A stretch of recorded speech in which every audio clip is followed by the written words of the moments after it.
What is up, guys? This is Luke Hill for Kit Guru. And I'm Virtual Leo. And we're back with another one. So this time we're going to talk about AMD. Kick We us are off, Leo. indeed. Okay, first things first, why doesn't Leo like the name EPYC?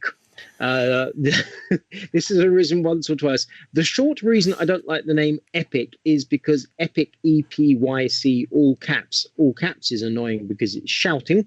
And of course, the name intentionally sounds like the word epic, which means great. Now, if AMD had called their server chips the AMD Fabulous, I wouldn't like that either. Instead, they've gone for EPYC, which is short and shouty. It so happens, it turns out AMD server chips are EPYC. They actually live up to the name. But you know, they're making themselves hostage to their own fortune. If the chips hadn't been that brilliant, we'd have made bad jokes about it. As it is, it strikes me as a bit boastful. But the longer the time that AMD continues to deliver epics, the less ground I've got to stand on. So for now, okay, but I don't like the name. Yeah. Does that make sense? Okay, I think the name was kind of probably an internal joke that they thought, yeah, let's roll with it, why not? But, you know... I totally agree. The thing is, Intel Xeon is a word that I presumably made up that sounds kind of Greek and sounds a bit like thingamabob, and it's 4 letters as well. I'm sure it's significant that EPYC's 4 letters. And the thing is, they can have Xeons. They have had Xeons for years and years and years, and they continue. It doesn't mean anything. All it means is server chip, which really means ECC support, doesn't it? And multi-socket. Yeah, a bit more than that. So they can exactly. So, but they can roll out and hugely expensive. So they can roll out Xeons from here to the end of time, and it just means professional stuff. And when AMD used to have Opteron, and Opteron was fine, albeit slightly lengthy. But if they'd just continued with Opteron, I'd have been absolutely fine with that. Instead, they went with EPYC, and it's like, well, okay. I would imagine their internal marketing people said, no, we need to kill the Opteron name, because I think the final few generations of Opteron were not good products. So maybe they needed a clean start. True. Very true. So ironically, Opteron introduced us to the idea of, what was it they first did? Was that the first dual core part? Was it Opteron that rolled out and 64-bit compute as well? It was 64-bit, wasn't it? Was Opteron? Yes, so it's AMD X64. Is that what you're referring to, isn't it? Yeah. Opteron something was special. It was a bit before my time, to be honest, but I can't remember if it was multi-core or was it like glued together type. Okay, I'm raking over the coals in the memory. I'm going to say that Opteron was 64-bit computing on x86, and the FX51 was their first dual core. The point was, these were genuine major innovations, and yet the name Opteron didn't promise anything. It just did this thing. And then EPYC came along, and the word EPYC, I mean, you don't get much more. You know, they could call it the God chip. Godlike. No, it's already taken. Well, exactly. The AMD God chip. And it'd be like, okay, that better be good. However, EPYC, yeah, really, really, really impressive. So there we have it. So anyway, so that's a terribly long explanation for why I don't. Meanwhile, on the subject of EPYCs, what's happened recently? What does F stand for? Well, F stands for a lot of things, but in this one, it means F. No, I'm not going to go there. It means fast. As what? Yeah. F for fast. F for nothing else. Get your mind out of the gutter, you viewers. So it means F for fast or frequency, if you like, in this version. So these are in reference to the parts that AMD launched this week. So the EPYC 7FX2 series, if you like. So F for higher frequency, basically, and higher TDP. X means because there's different part numbers, and then 2 means the EPYC ROM or Zen 2 7nm generation parts. And how many cores and how many parts? So we've got 3 parts in the stack. We've got an 8-core, a 16-core, and a 24-core. And now bear in mind, the EPYC 7000 series ROM flagship is actually 64 cores, so the 7742s or the 7H12, I think is the other version, isn't it? They are 64 core parts, so you might be thinking, hold on, why have they released some really low core count parts by those standards? But the F is for frequency, so now the frequencies are pretty high indeed. We're talking plus 3.5 gigahertz, so I think one of the base clocks was actually 3.7 on some of them. We're talking boost frequencies just shy of 4 gigahertz, around the 4 gigahertz mark. TDPs up at 240 watts for example, the 16 core and the 24 core. On a 16 core and a 24 part, 240 watts. We moan about Intel. My word. My word. Except the thing is that this is clearly, the specs of these parts, they are very clearly calibrated in a very specific way. This is not a mistake. They've clearly chosen this combination of features, and the fact it's taking this hit on power and thermals is obviously just factored in, because this is not a mistake, far from it. And tell us about the pricing, Luke. How does the pricing go? The pricing is absolutely ridiculous as far as I'm concerned. However, there's more to it than that. So I have some experience of this previously, but I'm going to guide you over to Patrick at Serve the Home, because he did a superb article and a superb video explaining this. So go check out his video, really good video. He's a good guy, Patrick. We like him a lot. He explained how the cost is astronomical, because we're talking about 3x the cost of the slightly lower frequency, lower TDP, comparable core count parts. So I think, what was it, $3,100 for the 1KU tray pricing for the 16 core, if I remember correctly. I think the 8 core was $2,100, and then bizarrely, okay, somewhat bizarrely on the face of it, the 24 core was $2,450. So the 24 core is cheaper than the 16 core. Yeah. Which is like, what's that all about? The only conclusion we can draw is that these are aimed at really specific customers, really specific use cases. Because they're not general purpose. No, and those specific use cases, because it's important to note that these have high cache capacity compared to their equal core count siblings from the standard EPYC ROM lineup, if you like. So I think the 16 core has 256 megs of cache. So that's a full fat 256 megs. I think the 28 core, and I might be getting these mixed up, so make sure you check out the Kikuru article. But I think the 24 core is 192 megs of cache. So that tells us a bit about the CCD deployment, and it says that the 16 core is actually going to be the full whack of 8 CCDs based on the L3 cache count.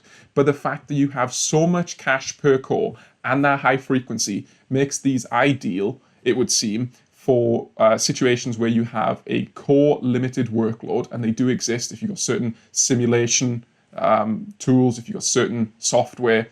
They are core limited still, which I know is dumb in this day and age, but it does exist.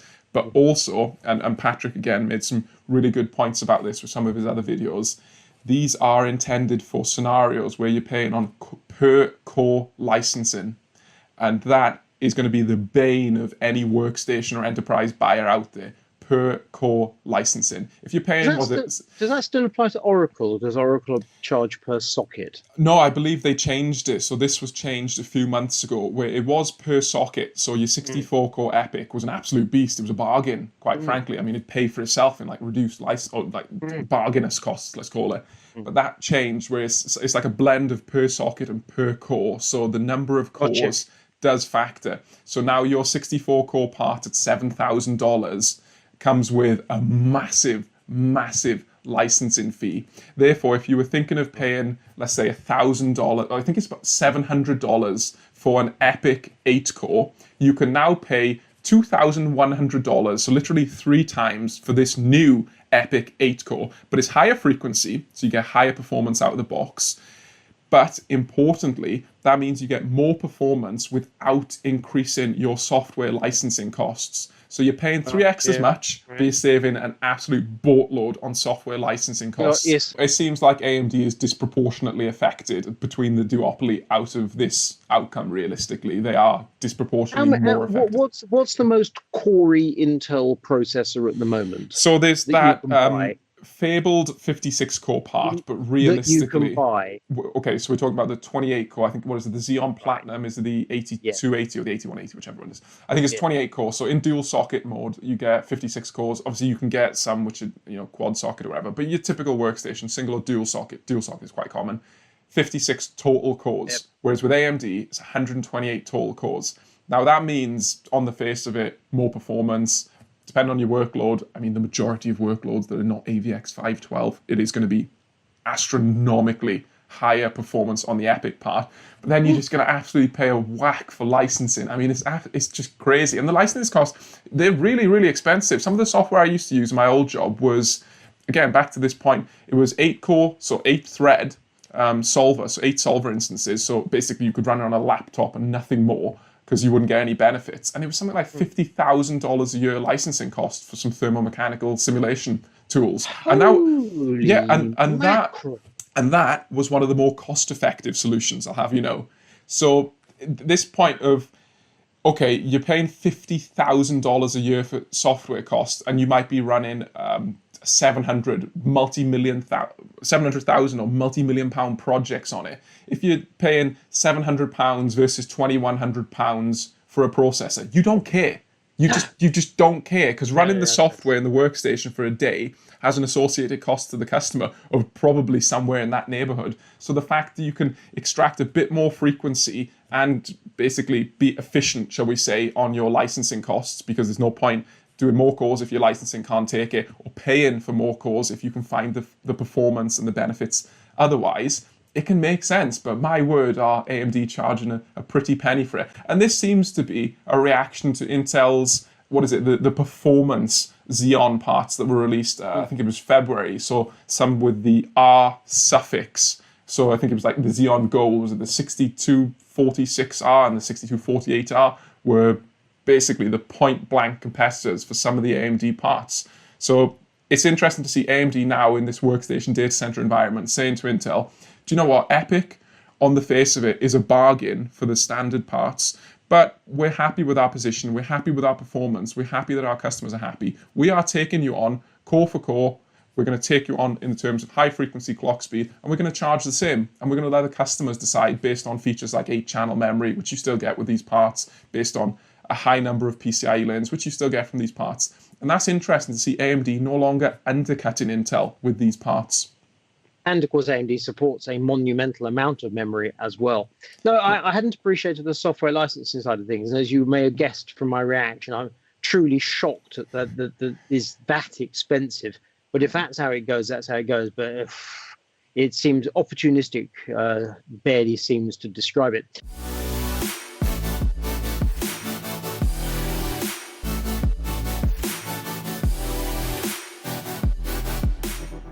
So that's at one complete extreme of the market. And then we move right down the product stack to Ryzen 3. Or shall we say fabled and suggested Ryzen 3 at this point. Yeah, sorry. And then we move down the product stack to the rumors about Ryzen 3. Now, this is the part that I was discussing with you quite recently. However, rumors have arisen from looks across to notes Momomo US. Yeah, and he's a very reliable leaker on Twitter, isn't he? He's got a very good reputation. I've read the name many times, never tried reading it out before. Momomo. I'm going to say Momomo US. Is it Momomo us? Anyway, two models, Ryzen 3 3100 and Ryzen 3 3300X. They are each 4 cores, 8 threads, 18 meg cache, 65 watt TDP. The difference is clock speeds. So the 3100, 3.9 gigahertz, the 3300X, 4.3 gigahertz. Now, I consider these parts to be important because AMD needs to go all the way down the product stack. At the moment, they stop at Ryzen 5. Yeah. And if you really look around, you can find a Ryzen 5 for about £150 here in the UK. I've just done a video went up actually today, depending on when you watch this video, 17th of April when we're recording this. A video went up which I used a Ryzen 5 3600X. And those parts, so the Ryzen 5 3600 typically priced around the 150 odd pounds, Ryzen 5 3600X around the 190 pounds. However, I was looking around today, just double checking prices for the video went live. I found one vendor selling the 3600X for 250 pounds. 250? Yeah. I was really surprised. I double checked it. I was like, what? That can't be. So yes, you get a cooler with your processor, but even so, that seems absolutely crazy. So that pushes you way towards the mid-range. But if the two Ryzen 5s are 150, 190-ish pounds, that still leaves Intel quite a lot of scope to price things at 149, 129, and 99, and looks across at notes. You can buy at the moment a Core i3 9100F. Yeah. We discussed this part the other day, but I didn't even know it existed. Doesn't have an iGPU. In other words, it's a CPU. Like Ryzen. and you can find it on offer at £72. Now, if you can build a PC around a processor priced at £72, why would you go for your Ryzen 5 3600 at £150 or more like £200? It's a big step up. Massive. So for budget PCs that need a graphics card of some sort, but just a graphics card, there's a gaping chunk of the market. Now, I think we agree, and you can talk me through this part, that AMD is probably going to need to cripple some of their processors to get them down to Ryzen 3 specs, because they don't have any rubbish that's Ryzen 3. They've got to take good processors and kill bits. Yeah, you would think. And I get, just on your point with the leak, I think this leak came out, I saw it yesterday or the day before, but we discussed this last week, didn't we? Saying this looks like the only area of the product stack where AMD is currently, I don't want to say weak because they got their previous gen parts, which is doing a decent job there, but AMD is kind of accepting that Intel's current gen parts have an advantage at the sub 150 scene. We know that's the case. And with the new Comet Lake parts coming through, which are going to be a 4-core, 8-thread i3, if there is still sub 150, Intel's going to be really competitive at that segment of the market, which is an important segment of the market. Now, these Ryzen 3 parts, like you said, 18 megabytes of total cache. So we know that Zen 2 is 512 kilobytes of L2 per core, so that's where your 2 meg comes from, plus 16 megs of L3 per CCX. So this would tell us that the Ryzen 3 parts, if this leak is to be believed, they would be single CCX parts, which is interesting because we have yet to see single CCX parts on the desktop for Ryzen 3000. There are some really funky EPYC parts, which are lower core count, very low number of cores in the CCDs, but they still need a lot of cache. Very funky parts. But like you say, this is going to be interesting to see how this is deployed. Perhaps they could be 2 CCX parts with some of the cache fused off or disabled somehow. We don't know. No, indeed. However, to my mind, although from the point of view of the enthusiast, terribly dull parts. I mean, I've got no interest in buying one, but I consider them to be essential so that AMD can say, we've got the lot. And the thing is, you know perfectly well the type of person that's going to be buying this is a system integrator. Yep. And they ain't going to pay anything like retail for these. Now, the rumor is that Intel costs Intel $30 to $40 for a desktop processor, which could obviously range everything from typically just over £100 up to $600. The cost of manufacture is pretty much flat. Obviously, you get far fewer of the good stuff, therefore you can charge a massive premium. But the cost is in the $30 to $40 sort of territory. That's the rumor. You have to assume it's something similar for AMD. They got more chips going on, but it's 7-nanometer chiplets, so a totally different internal makeup. Therefore, system integrators will say, yes, we'll take them, provided they cost us, pick a really low number, $30, $40. It might not be very appealing to AMD in the slightest. They might only want to sell them at retail, but simply having the part in the price list that says, we do it all, and we're not leaving a gaping market for the competition. I think AMD's reached that stage of the game now where they're not picking and choosing. They're competing across the piece. Yes, I think that's the important point. Because like I said, Intel still has this strong advantage. It's funny how the tables have turned in such a few years where Intel is really strong at the low end now and AMD is really strong at the kind of mid-range and higher end.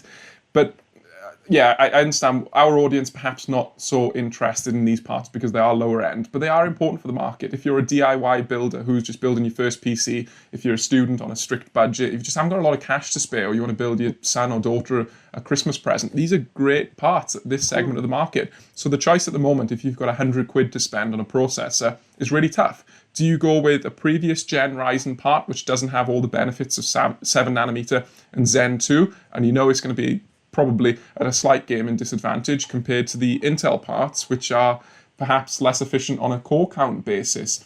It's a really tough decision. So it's going to be interesting to see this head-to-head battle, because that looks like what it will be, is a straight head-to-head fight at the sub £150 market. Except it seems to me that just as in graphics, NVIDIA sells by saying, look, we are the best. If you want to spend, if you want to buy a cheaper graphics card, you don't want to buy a 2080 Super or 2080 Ti, then move down the stack and buy whatever. But, we are the best. And the enthusiasts will say, but as you move down the stack, you shouldn't stick with Team Green. You should move across to Team Red. Similarly, with processors, AMD is saying, look, we are the best. We've got this 16-core monster of a processor that does all this good stuff. We've got 64 cores here and Threadripper and so on and so forth. And they don't want to leave the opening for Intel to say, yeah, but down the stack, when you get down the bottom, they want to basically just have people just assume AMD is where you shop. And therefore, when you go down the bottom, even at the budget end, you should buy yourself a Ryzen 3. Whether that will work remains to be seen. I don't see any reason why it won't. But no, as you say, the situation has flipped completely in a handful of years. Yeah, it really has. And it's an important point because AMD is a business after all. Intel is a very strong, very competitive business. They've done a great job to get where they are. But AMD is also a strong competitive business now, thanks to the success that they've been enjoying over the past few years. It would be perhaps silly of them to leave any segment of the market not particularly competitive for their product stack if they can make profitability from that segment. And I don't doubt that they will position these processors and manufacture them in a way that they can still retain profit or still make profit. I know there's always an argument that you come down the stack and they kind of artificially cripple the parts just so that they can compete. But I don't know if both AMD and Intel are so much in that game right now because they've got a really heated head-to-head fight going on. And I think they both want to make money, quite frankly. Oh, absolutely. Now, the thing is that, so Ryzen 3 is a part that, quite honestly, I don't care about. I think it's important, but I personally don't care. The fascinating point, you mentioned this before, is that AMD sells CPUs. Almost all their parts are CPUs. Obviously, the parts going to consoles are APUs. Intel, by contrast, almost every processor they sell is an APU. It has a graphics core. Very few of their parts do not have graphics. So the fact that AMD, which obviously owns Radeon Graphics, has done Ryzen 4000 for mobile, and now the rumor is, and it seems like a really solid rumor, we're going to get the Renoir APU for the desktop. So it's going to drop into the AM4 socket, and it will be some Ryzen 4000 Zen. Let's get this straight. Correct me if I'm wrong. Ryzen 4000 Zen 2 processor, probably still the Vega graphics that we saw on the Ryzen 4000 laptop parts. Yes, probably, yeah. So pretty much all the AMD parts at the moment are CPUs. This will be an APU. And at the moment, I checked my notes the other day, you can buy a Ryzen 3 3200G, so that's Raven Ridge, for £79, or a Ryzen 5 3400G for £140. I'm just looking around because I got one of those on the top shelf, actually, so I'm not going to get it down. It's way too high. So we're talking relatively cheap parts, you'd think, and the performance of the Ryzen 4000 in the mobile, in the laptop that we saw recently, really, really, really impressive. Yeah. So if they can bring that to the desktop, what not to like? And that's the thing about the pricing. So Ryzen 3 going to be a thing. This will be clearly named differently because it's going to be Ryzen 4000, but as to the pricing, I'm slightly at sea on this one. Will it be £149 or £199? I think there's room for them to be flexible because, after all, you can't have a 4-core 8-thread part if that's what it's going to be, plus graphics for the same price as a 4-core 8-thread part. It just doesn't make business sense, quite frankly. No. So there is room, and I would say perhaps now more than previous because Zen 2 is still very competitive. And is still current. Perhaps now, more than previous, the APUs are going to be really, really interesting, in my opinion. I'm genuinely quite excited to see them. Absolutely. Now, the thing is, what's the TDP top of your head of Raven Ridge? Is it 65 watts or 95 watts? I think if I remember correctly, there's a 65-watt part with the lower-end GPU, and I think that was a 4-4, so not SMT. And that was the thing, because APUs you typically associate with compact PCs and certainly cheap PCs. But if you have to cool 95 watts, A, you need a quite reasonable cooler, and B, it means you can't have necessarily such a tiny, tiny case. It's certainly easier if you're working with a 65-watt package to cool that.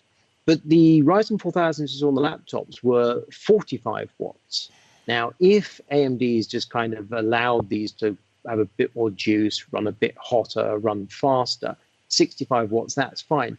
I would say so. I would strongly agree. Quite frankly, I would take, if AMD just said, look, here's the 45-watt laptop part, and we've just made it so you can stick it in your desktop, I'd be like, okay, that's quite interesting. But yeah, if you can bump it up to 65 watts, get a bit more on the frequency, because that's realistically all the difference there's going to be, and a bit more in the cache, because there's slightly different design for the cache there.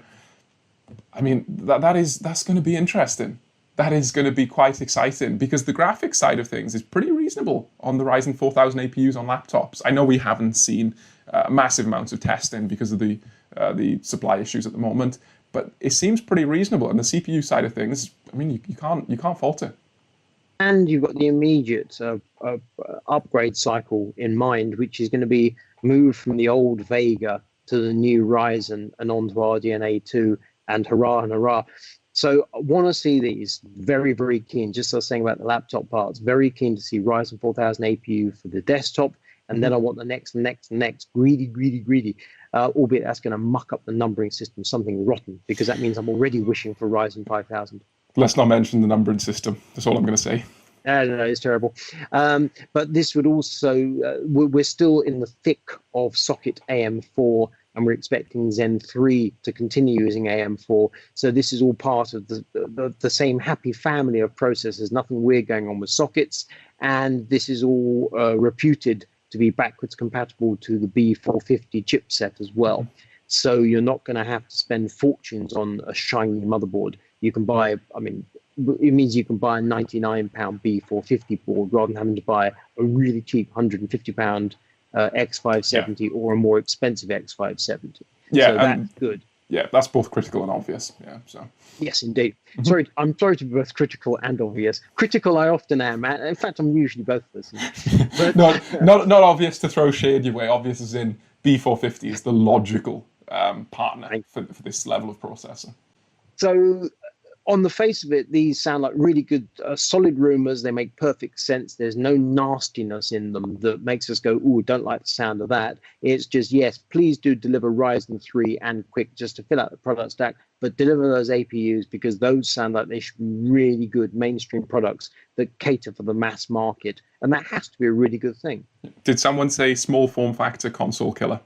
Absolutely. No, I'm really looking forward to this. Even though when the consoles come, they will have newer graphics, we assume, and faster graphics. But nonetheless, the question is going to be if you take one of these APUs and stick a significant amount of juice through it. I mean, like, say, 150 watts. I wonder what on earth would happen. It'd probably go bang. But that could be fascinating. Maybe we'll test it. Anyway, that's it. I think we're done with AMD rumours. Do you want to wrap us up, Luke? Thanks for watching. Let us know what you think in the comment section down below. Are you interested in the stuff that's going on with Zen? Would you buy a Ryzen 3? I mean, do you have, I know, a brother, sister, son, whoever, who would be interested in Ryzen 3? Would you buy one for yourself? Because the gaming performance might be perfectly fine. You can pump more money into a graphics card. Let us know what you think in the comment section down below. Make sure you check out our other videos. Leo and I are trying to do this a bit more frequently while we're all in lockdown and we can all keep up to date with topics. Head on over to the main Kickguru website. That really helps us out. Check out our Patreon. That also helps us out. And buy a cool t-shirt like this. Goodbye. Give us a wave, Leo.